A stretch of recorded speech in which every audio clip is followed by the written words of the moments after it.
WCLN 1170 Radio and Cable Channel 16 are pleased to present We Should Know, hosted by JW Simmons, an upbeat, informative look at people, places, and issues facing our community. This education-based analysis of issues will remain positive and informative as we consider closely what we should know. Ladies and gentlemen, welcome back. We Should Know is on air. JW Simmons, your host here. We're pleased to have you with us today each and every week. Tuesdays at 2:30, we come to you with an information education show. There's a replay at 7 p.m. Tuesday, Thursday on Star Communications Channel 16. We're pleased to be talking with someone today that's going to kind of bring us information and up to speed on things we put in our mouth, and I'm talking about food. The food stuff, the things we enjoy, the things we like to eat. Sydney Knowles from Cooperative Extension. Sydney, thank you for being with us today. Yeah, thank you for having me. It's interesting because I'm kind of involved a bit with a show that you're doing called At the Table in conjunction with Star Communications. Cooperative Extension has been putting this on now for a few months. There seems to be quite a bit of buzz about that show. I want to talk about that, but before I do, I want to kind of let folks know a little bit about you. Grew up in the Charlotte area. Yep. Ended up in Sampson County with Cooperative Extension. 2015 you started here. You actually graduated from the University of North Carolina in Wilmington, and your degree was in a field called Community Health Education, which is kind of broad. You've ended up doing a lot of stuff, particularly with nutrition, cooking, food, those kinds of things, which we're going to get into.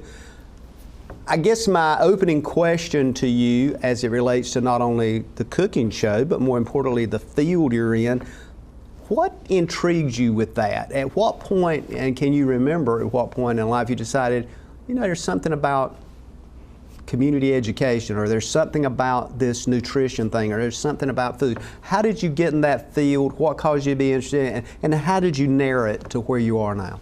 Yeah, so when I was really, it started when I was younger. I was probably in middle school when it first interested me, and probably more so in an unhealthy fashion where I was just obsessed with dieting, obsessed with looking a certain way, because when you're young, you have a lot of those pressures that are put on you, and it definitely affected me when I was younger.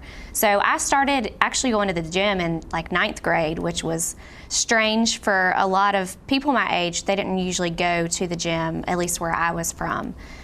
So I was definitely interested in nutrition. For a little while, I wanted to be a dietitian, but I had worked with some people, interned throughout high school, and then just kind of stumbled upon community health education when I was in college, and I focused on nutrition during that time. So I really just took all of what I was learning in community health education and just catered it to the nutrition piece, the health and wellness, fitness, all of those aspects in my studies.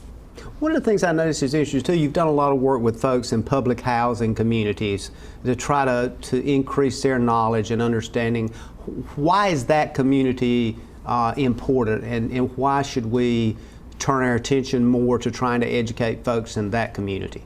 Yeah, so that was a big piece of my internship in college. I actually worked with Feast Down East, which is a nonprofit in Wilmington, and they focus on getting fresh local produce to the community. Mm-hmm. So I created nutrition programs with that fresh produce, and you really think about limited access, you think about limited income, so you want to try to find ways that can help have them eat healthier without having to spend an arm and a leg to do that. So we have really great programs to help with that, that are targeting that limited resource audience that might need a little bit of assistance with how can I make these food dollars stretch further but still be getting a nutritious meal. And those are the kinds of things that I think should be interesting to a lot of folks, because especially now as we're in this COVID era, there's a lot of now reflection on folks with diabetes and underlying health diseases that end up even more vulnerable to serious and even death with COVID. Yeah. Does that kind of play into your thought process too, that folks need to be healthy to be able to overcome some of the diseases that's out there? Yeah, well, I mean, initially going into this, I would have never thought a pandemic like this would ever come about. But, I mean, heart disease is the #1 killer in the U.S. It's the #1 killer in North Carolina, it's the #1 killer in Sampson County. So heart disease is huge, and that just causes so many other issues with the body. We start to see other things that correlate with heart disease.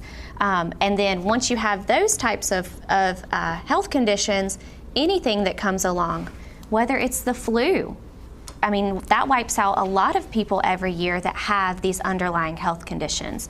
So it's really important to get people being as healthy as possible, and heart disease is definitely one of those things that is, although there is some genetics, the majority of that comes from, there's prevention, just lifestyle prevention, eating healthier, and exercising, moving more throughout the day can help to prevent heart disease. When I think about those things, I want to try to take what you just said and segue it into this cooking show that you're doing now at Cooperative Extension in conjunction with Star Communications. This show airs 7 p.m. on Tuesday, Thursday. There's also YouTube upload, Facebook. It's really getting out in the community. Do you take that experience and you actually put it into an environment where you show folks not only the food, but how to prepare it, how to present it? You go through a detailed process, so there's really no reason if somebody's got a phone or they can get to the TV that they can't really see how to do that. Yeah. Plus you talk about the shopping of those foods. Tell us about that show and how that kind of comes together as a pinnacle of what you're doing. Yeah, so I was very fortunate to be able to work with Star on that show, and that you came to me with bringing that to the community. But a big piece of what we do in Extension is not only just telling you, you need to eat these foods, period. We teach you how to then take those foods, cook them and prepare them at home so that you will eat them more frequently. Because if somebody's never seen, an apple, we'll just say something simple, but if somebody's never seen an apple, they're not gonna know how to even handle an apple. Can I eat the outside? Do I have to chop it up? Can I eat the whole thing? So taking foods and just really breaking down how to prepare them, what things they pair well with, but then the shopping piece. What things are in season? Where can I find these? What would be a healthier option for me or a more affordable option while still getting those healthy foods included? One of the things I find interesting with your show is that kind of at the beginning you present to folks what you're going to prepare. And then as you walk through that process, and this is for people that hadn't seen your show, when you walk through that process, not only do you show how to prepare it, and your knife skills are excellent, so you show them how to do it and not get injured, and at the same time you talk about some of the nutritional values of that food. Is that something that is just the way you planted it and laid it out, or does it just kind of follow a methodology of cooking? And is that methodology something that everybody ought to think about? They need to follow a process. Not necessarily. I mean, we always say you do things the way that you want to in the kitchen. So you make this your own. You'll hear me say that a gajillion times, probably too much in the show, but I always say you can make this your own. Use these different vegetables would be great in this as well as what we're making. But part of what we do in Extension is teaching people how to go through making those recipes and those foods. So whenever we aren't dealing with the pandemic, a lot of times we do programs in person and we'll offer a hands-on cooking demonstration. So people are in class with me. I'm not usually doing the cooking. They're the ones that are making and preparing the meals, and we just learn to walk them through everything. So it's just it's part of my nature probably with teaching and everything that I do in Extension, that now that I have the show, I'm just walking folks through it the same way that I would if they were with me in class. And a lot of people ask oftentimes, where does she get these recipes? How does she come up with them? But you've got such a broad background that you look at a lot of things, and I've noticed that you've done things with canning and all kinds of stuff, and sometimes people go, my gracious, I didn't know she would even know anything about canning. She's way too young and that kind of thing. But you've actually done that. Yeah, and that's not my background, and I didn't go to school for culinary, but that is part of us being affiliated with NC State University. They provide trainings for us. I've attended a ton of trainings on home food preservation, and then we do have cooking local foods training where we learn all of those knife skills and how to properly prepare different things, and it's kind of like a internal chef school for us. So our partner with the college actually is who helps to make sure we are fully educated and have all the skill set to then go out to our community and teach our community everything that we've learned. But yes, home food preservation and canning is not my background.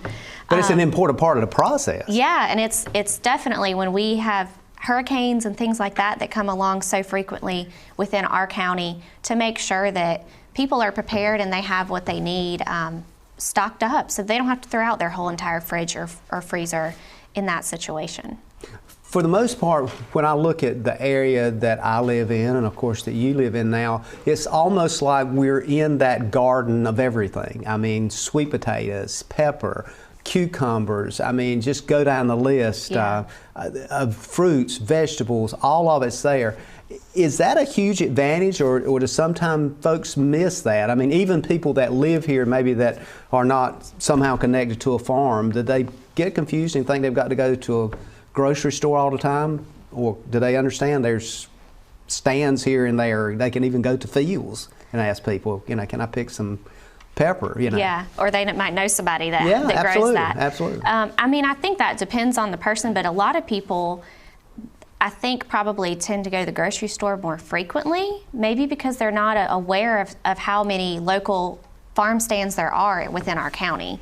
And there is an app that's coming about that is the NC Farms app that you can actually download on your phone. Sampson County's gotten involved with that, so you can see what farms are providing fresh local foods to your area and how to go to those farms, what they offer, and see how far away they are. So we are coming up with some really great resources for the county to connect people, but there are a ton of different resources. We're going to take a break. Ladies and gentlemen, we're going to take our first break. We'll be back in a moment. We're talking with Sydney Knowles, somebody that knows some things about nutrition, and somebody that can tell you some things that may help you not only improve your life, have a better quality of life, and hopefully we'll talk about some things that can kind of stave off some of the illnesses that a lot of folks get. We'll be back in a moment. Experiencing slow internet? If you have a fast internet package, the problem is most likely your wireless router. With more devices using Wi-Fi, your wireless router may not be able to deliver the speed and coverage you need. We now have the leading solution to enhance your internet experience. Using small devices in a mesh network, these Wi-Fi appliances cover just about any size home so that all your devices can operate to their fullest potential.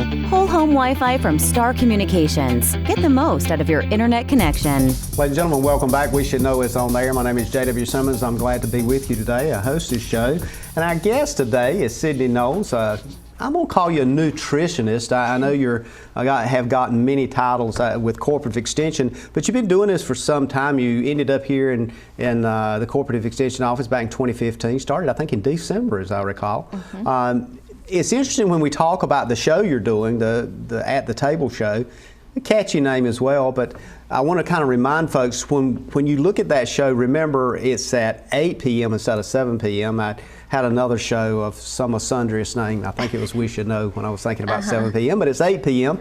and it airs on Tuesday, Thursday on Channel 16 Star Communications. It's also moved up to YouTube, and it's posted, I understand, on the Cooperative Extension website. Yeah, I always share that. Anytime we have a new video released, I'll share that on our Extension website as well.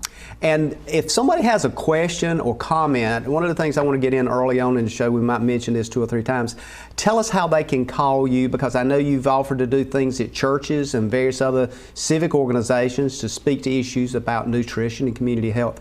How do they reach you? Give us a phone number. Yeah, you can just call our Extension office, which is 592-7161, area code 910. Okay, and they just ask for Sydney Knowles. If you happen not to be there, most likely they'll transfer you, or if you call, they'll transfer you to a recorder or something. But right. You really are good, because I've done that. You really return your calls, so you'll get back to folks. So let's get back to this conversation we're having about nutrition and about the show called At the Table. The phrase, the coin of that phrase reminds me of the history of Sampson County when folks literally came to the table and sat down. And again, I just rejoice in showing my age at times, but oftentimes that was done on the farm, that was done for breakfast, that was done for dinner, and that was done for, quote, supper. We didn't have dinner at supper. It was supper, and it was dinner, and it was breakfast. But it was abundance of food. But Sydney, when I remember that, I also remember a lot of good stuff. At the same time, I remember a lot of good stuff that now a lot of the science is saying that won't necessarily good for you. Yeah. Yeah. So I'll let you take that and segue that with, because what you're doing is teaching folks stuff that's good for them. Yeah, so a lot of things, especially us being in the South and, you know, growing up, we eat really good, right? But it might not be so healthy for us. Things that we're used to using, lard, fatback, tons of bacon. Buttermilk biscuits, yeah, molasses. Oh yeah, all the things.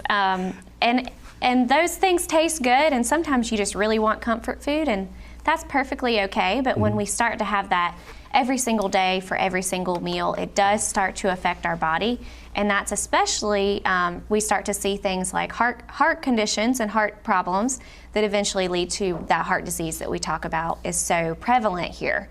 So we want to get away from that, and part of what we do on the show is hopefully showing you foods that you still enjoy, but a different way to cook them, a different way to prepare them, to still make them healthy for your family, but also very tasty.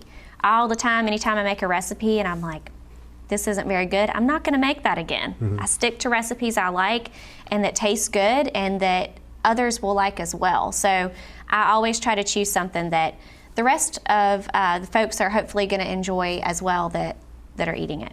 And the other thing I think interesting about at the table is that you not only take those ingredients in that food, but in a 30-minute segment, you actually bring it together, talk about it, prepare it, and then present it in a dish where people can see what the starting and the end result is. And that's pretty fascinating when you think you're walking through that 30-minute process. Now, granted, I'm sure there's maybe some things periodically that you have prepared off to the side, but still, the point I'm making with that is that folks that have a busy schedule can still prepare and make these kind of nutritious meals. Oh yeah, I am a 30-minute cook. I don't like to be in the kitchen for much longer than 30 minutes. So most of what I try to prepare is going to be something that's quick, it's easy, it's not going to be an abundance of steps or an abundance of ingredients. We try to stick to simple ingredients, simple technique, that's also going to be really tasty for your family. So yeah, there is some behind the scenes. You know, I might have to chop some onions ahead of time so I won't cry on camera. But for the most part, we try to do everything on camera.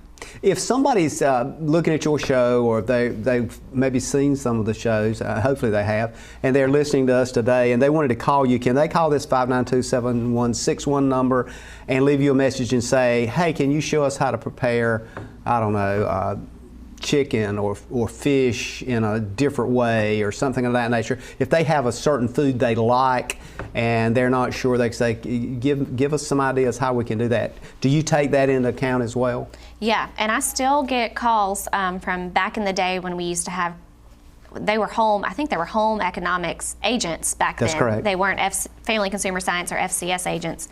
But we would get calls all the time about recipes and can I get a recipe for such and such. And I still get calls to this day.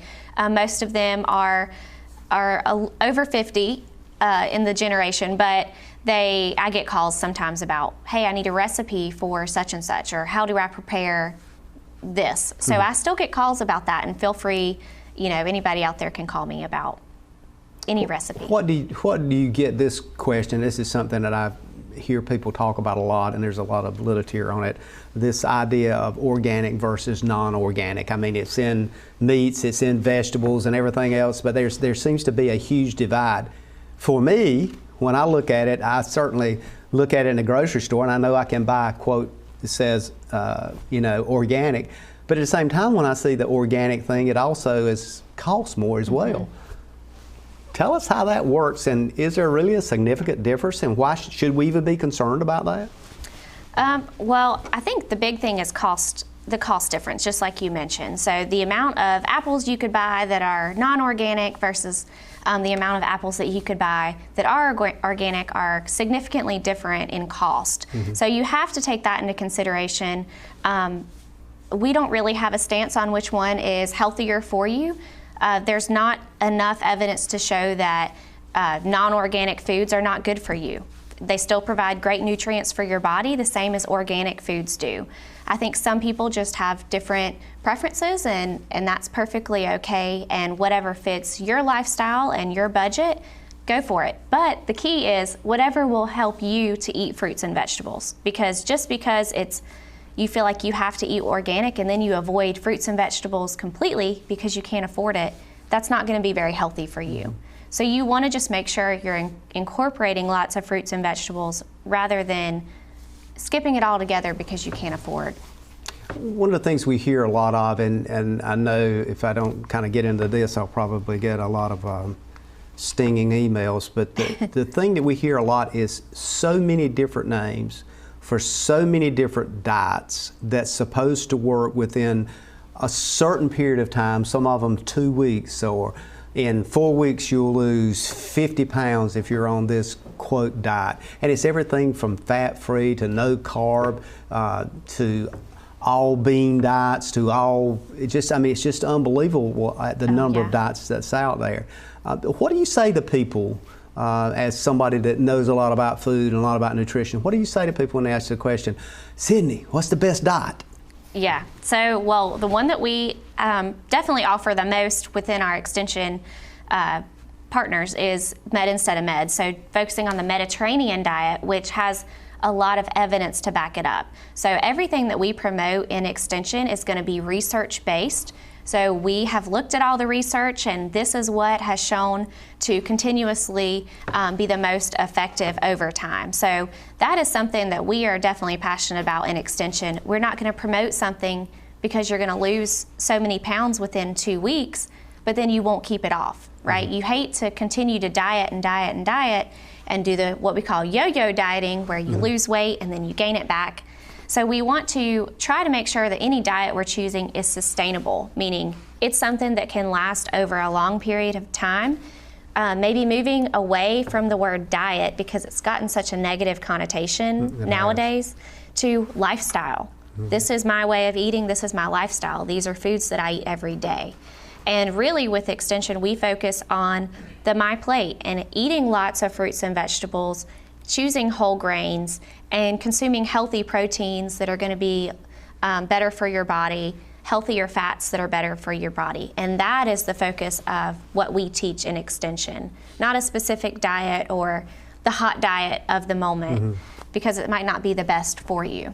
And I think we look at Facebook and you just see these diets circulating. It's amazing that oftentimes you'll see somebody with a diet and it'll have like 1 million hits on that diet or comments or what have you. And I'm thinking, these diets that are going around are getting more attention than some of the national TV programs. But it's out there, and it's a way that people communicate. So I guess my next question would be, when we look at diets, should we also look at diets as it relates to age? Well, you want to think long-term in terms of diet. So if you're focusing on a diet that's just going to be here and now and what's going to get you looking good, how is it going to affect you long term? There are certain diets that are extremely high in fat that eventually can lead to that heart disease and can cause health problems way down the road. That's like the low carb diet where you just reduce the carbs and eat nothing but bacon or whatever. Yeah, a lot of people, which keto I think is the most common right now. Yeah, absolutely. And it's extremely low carb and very high in fat. And higher in protein as well. But we see there's a lot of saturated fat that people are consuming, and we know, based on tons of research and evidence out there, that saturated fat, a high diet in saturated fat, can lead to heart disease. So that is why we want to try to avoid that. But yeah, there are tons of different diets out there, and your age can affect what you're choosing as well. Absolutely. We're going to take our next break, and then we'll be right back. Ladies and gentlemen, we're talking with Sydney Knowles. We're talking about diet, age, diets that you can get on that's good for you. And certainly At the Table brings that to you each and every week. And that show is at 8 p.m. Every week. You can pick that up, and also on YouTube. We'll be back in a moment. Caller friends, stay tuned. You come out to replace a bad sensor, and that adds a 5-year commitment to my contract, and you don't tell me? Here's your sign. Switch to the sign that's keeping homes secure and customers happy all over the area. Security from Star Communications. We pride ourselves on fair pricing and quick, friendly service every time.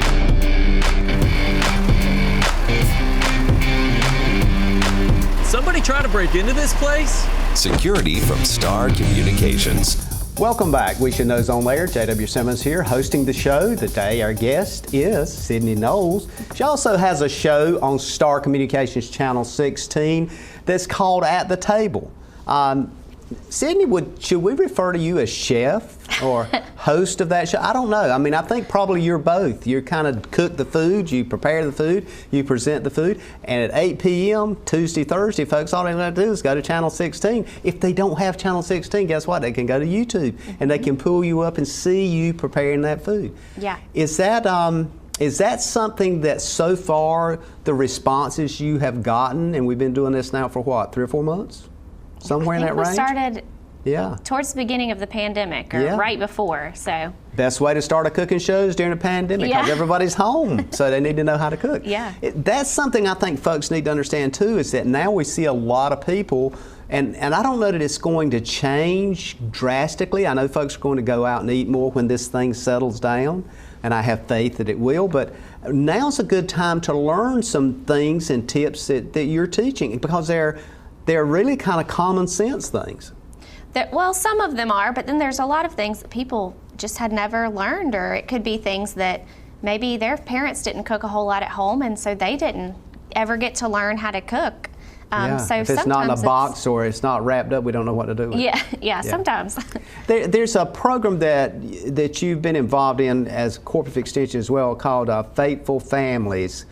Sampson County and Faithful Families. Tell us kind of how that evolved and what that is, and it rings very true and dear to a lot of people's hearts, just that phrase. Yeah, so that is something that it's actually been around a very long time. I think the program has kind of progressed or changed a little bit over the years, but our FNEP, which is Expanded Food and Nutrition Education Program, our FNEP educators used to teach Faithful Families, and that was a big part of what they would present to the community. And that has transitioned to FCS agents can also teach that as well, but it's focused on faith-based communities. So any church, regardless of your religious beliefs, a faith-based organization teaching a group of people how to combine their faith with living a healthy lifestyle. So we talk about eating healthy, we talk about exercising more, we talk about some of that mindfulness, and then we have what we call a lay leader, so a representative from that faith-based organization who will help to lead any of the religious pieces. So you're combining the faith with the food and with the movement, I guess you should say. So when we look at that, and of course Sampson and Bladen and surrounding counties are just peppered with steeples everywhere. I mean, it's amazing. I'm always reminding myself of that when I'm driving cross country somewhere. I mean, you don't go far if you don't see a steeple, and thank God for that. But that just tells me there's a lot of folks out there that may want to know more about that, because from what I can understand, someone actually comes out to their meeting and talks to them about nutrition, talks to them about how they can help, what they need to do, maybe even help them prepare something, and even answer that question of why.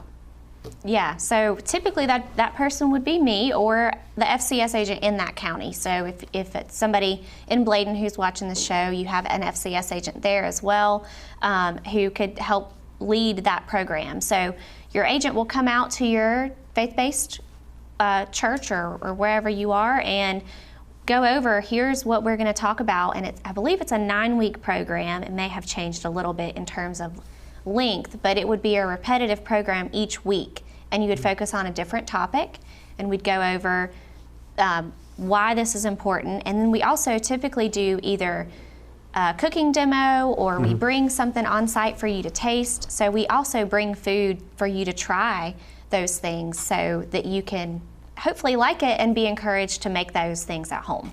Do you ever do anything in association with the medical community to help push forward information related to cardiovascular disease and those kinds of things? Again, as we talked about, consumption of the wrong foods can exacerbate cholesterol and other things. Does that ever come on board where you have a connection with that and parlay some things forward to help folks better understand? Probably the main connection I have in terms of the medical community would be with the hospital, Sampson Regional, and I work a lot with the Wellness Center in terms of delivering programs, and they'll help me to advertise programs. I have also dropped off flyers for any programs and resources as well at Clinton Medical Clinic, so that kind of leaves it in their hands if they want to hand out any of that information. But definitely we have a relationship with the hospital, and they help to promote a lot of the things that we offer. And then there's things that we do together with the Wellness Center so that people who participate there can attend those programs. There's a recent thing, and I think possibly I forwarded this to you too, but it's coming up this month. I'm doing more webinars now than I ever would imagine I would. In fact, a few years ago I probably couldn't have told you what a webinar is, but now a lot of well-known folks that are in the world of nutrition and even a nutrition psychiatrist, believe it or not, she's doing a webinar. But the reason I bring that up is that she's doing it based on nutrition and behavioral health. It's kind of interesting because we don't necessarily tie those two together, and behavioral health oftentimes gets put into this little container over here as somebody that has severe kinds of issues. But behavioral health talks about anxiety, stress, words that are well known today in the world of the pandemic, in the world of joblessness and those kinds of things. Yeah. Are there foods, Sydney, that is better for people that are maybe involved in a lot of stress? I'm not talking about just easy to prepare, but tend to, I guess, make your body be more prepared for and deal with the anxiety and stressors that all of us are going through? So we always say there's no just one specific food that's going to cure all, or one magic food out there. But really there are a combination of foods that can help to give you the nutrients you need to also feel good. So you think about, we talk a whole lot about fruits and vegetables and why they're so important, but that's because of all the nutrients, the vitamins and minerals that are in fruits and vegetables, and that will in turn help you to feel good. So when you don't feel good, if you're eating maybe a lot of greasy foods or a lot of fatty foods and you just feel sluggish, maybe you don't have energy, some of that can just correlate with you're not going to feel well, so that's going to help kind of cater to that stress level and help make that worse, versus if you feel good and you have the energy, it'll help to kind of give you what you need to take on the day and help you make it through your day, or through this pandemic, I guess. We had a gentleman, a doctor on some years back. It was a colonoscopist out of Fayetteville, Dr. Wesley Jones. And he talked about what you just mentioned, that sometimes what you were putting in here, everything had to be part of a ongoing system. And I think that's interesting, because a lot of times when I hear of these other things that's going on now as it relates to stress and anxiety, it is something that interferes with our process and our system. And some of it can result in, to his point at the time, some deadly issues if it's not adjusted. Yeah, well, and you think about if you just ate something that you really don't feel good afterwards. I actually had a coworker yesterday who ate lunch and she came back and she was like, I wish I wouldn't have ate that because I don't feel good. I just want to go home and go to bed. And that can happen to where you don't feel good, and then you think about the rest of your day is kind of gone. What if you wanted to go and exercise or be active for the later part of the day? What if you had other things that you had? Maybe you want to make dinner and now you don't feel good, so you might just eat out or eat something out of a box. Or help the kids do their homework. Yeah, what if you need to do that? I mean, that's a big one right now with so much virtual learning. So you think about things that the food choices you make can affect your whole entire day, and then long term, just as you're talking about, can affect you in terms of disease and cancers and things like that that can come about. Clearly part of a systemic issue that if we're looking at those kinds of things, you have to look at the total picture and the total plate. Right. Yeah, so you need to look long term. You need to think about not just right now and not for this season or to fit into this dress or to make it to this event. You need to think about your lifestyle long term. What kind of life do you want to have? And I always tell people, think about as you get older, what do you want your life to look like? Yeah. Who do you want to be taking care of you? Do you want to be taking care of yourself, or do you want to have someone to have to take care of you because of your health problems? Yeah, and the longer you can extend that not having somebody to take care of you, the better off you are. The better. It's a tough pill to swallow, and what are you going to be putting on your family members because of the lifestyle choices you're deciding to make now? So basically what I hear you saying then is when you're doing at the table, when you're preparing these meals that you're showing people how to do, you're showing them a change in their behavioral patterns, something that could be hard for people. Again, as you mentioned, those comfort foods, it reminds them of everything from grandma to what was referred to as the good old days. Of course, with me, some of them were not that good, and I'm glad they're old and gone. But the reality is it was hard work, but then people ate heartily. But to change that, my point is that it takes a lot of effort and determination.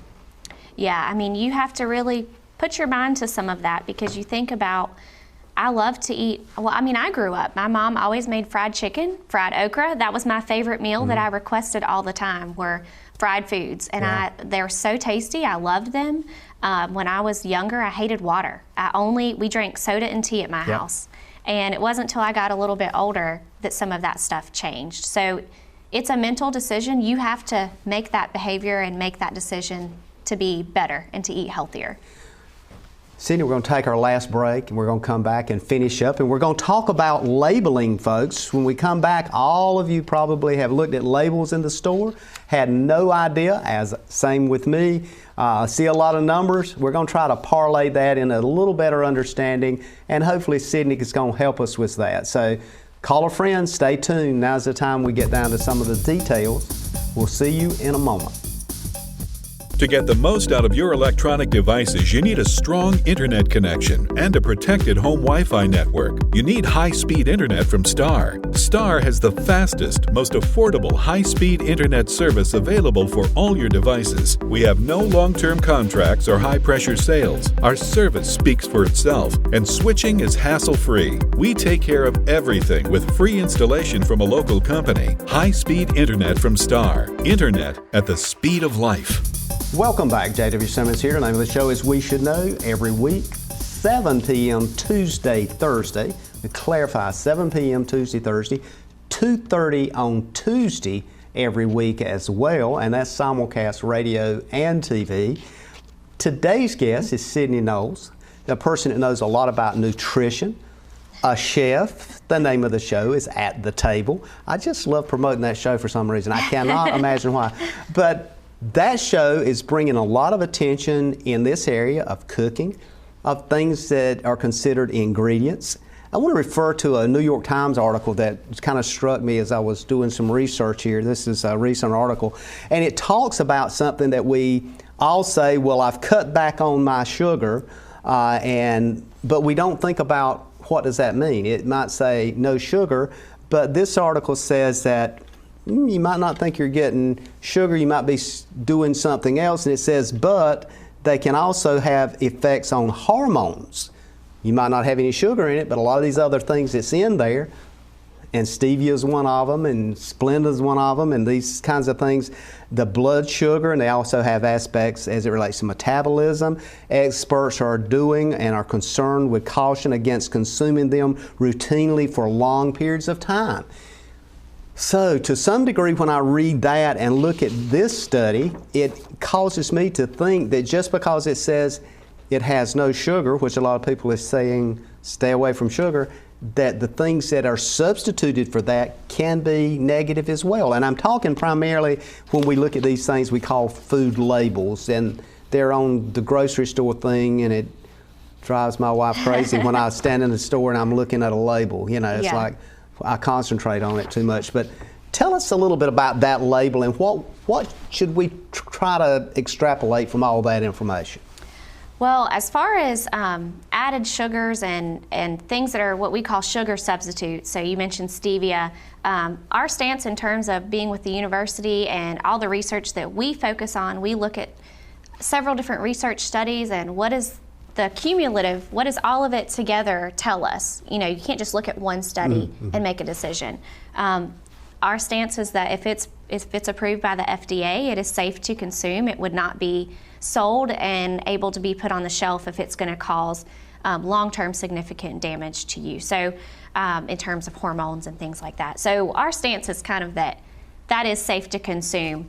But in terms of label reading, so sometimes they'll take out the sugar in something and they'll pump up maybe the fat content of that food. So you have to be smart in what you're reading. And nowadays, thankfully, they've changed that food label to hopefully be easier for you to read. And that's just happened in the past, I think, 3 or so years, to where the food label has changed significantly. So you can see if there are added sugars in there, because there's a difference between added sugars and healthy natural sugars.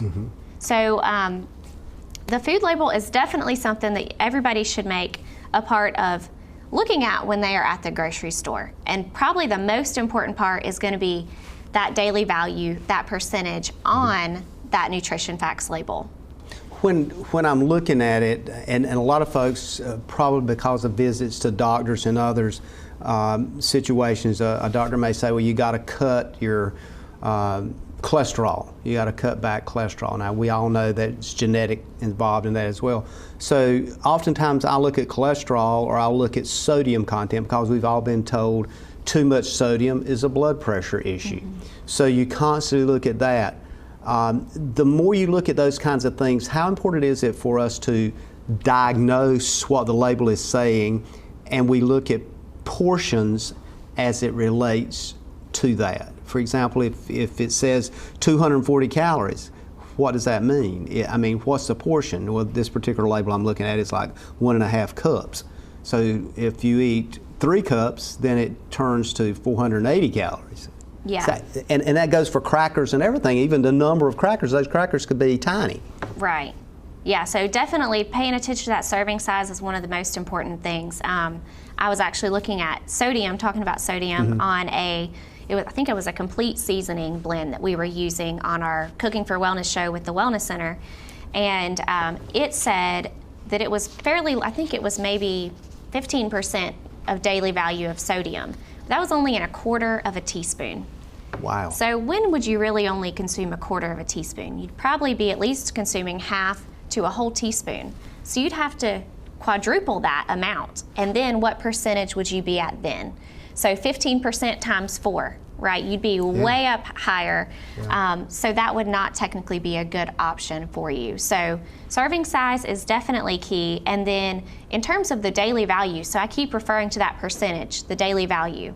Well, you might hear 200 milligrams of sodium. Is that a lot? Is that not much? We don't know. I mean, it's nice to have a context to how much would that be for the day.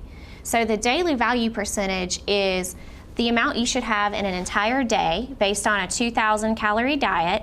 And if we say that if it's 5% or less, that means this food is low in that nutrient. So if it's 5% or less of sodium, that's a good choice. That means that food's low in sodium. We say if it's 20% or more, that food's high. So you would say this is a high sodium food if it's 25%. But then you, again, look at the serving size, because if it's for 2 crackers and you're going to eat 12, what would the percentage be? Would it then be a high sodium food? Probably. So just take those things into consideration. It's kind of like the old adage with potato chips, you can't just eat one. Yeah. So, I mean, most folks will say if it's a hot day and I'm working outside, I might eat a whole bag or something. Yeah, So, be honest with yourself and be realistic. How much are you going to eat? Sydney, another thing that's on these labels that interests me as well is what they look at as ingredients. And normally that's listed at the bottom, and these are like, this is from the FDA, and this is March 2020, so this is as current as I could find.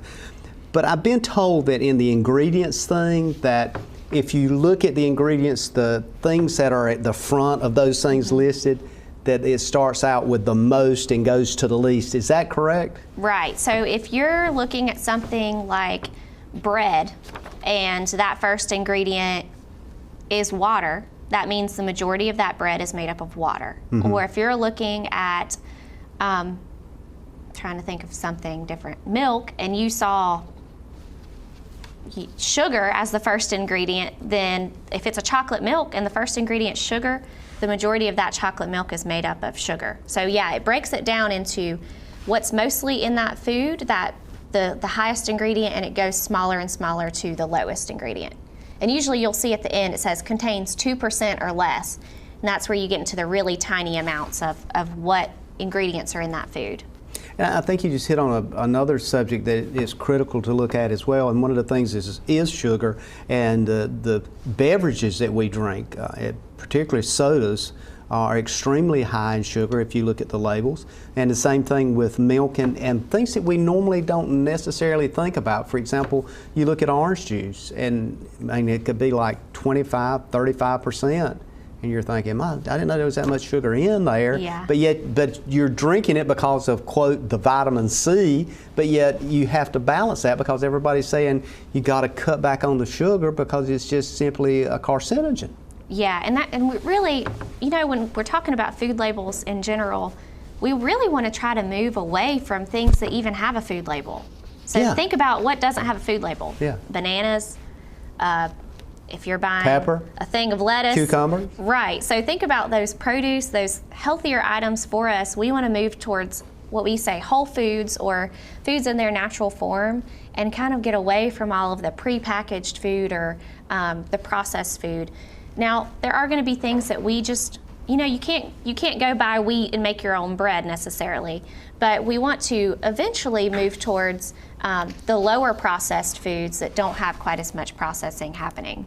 Is it important to look at whole grain foods? I know you've talked a lot about on At the Table. Yeah. You've talked a lot about brown rice and whole grains and that kind of thing. And I've noticed you use that a lot in your cooking processes.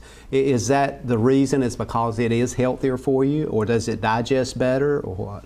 Yeah, so whole grain is, it's proven to be heart healthy. So not only is it good for your digestive system, but it ends up having heart benefits as well.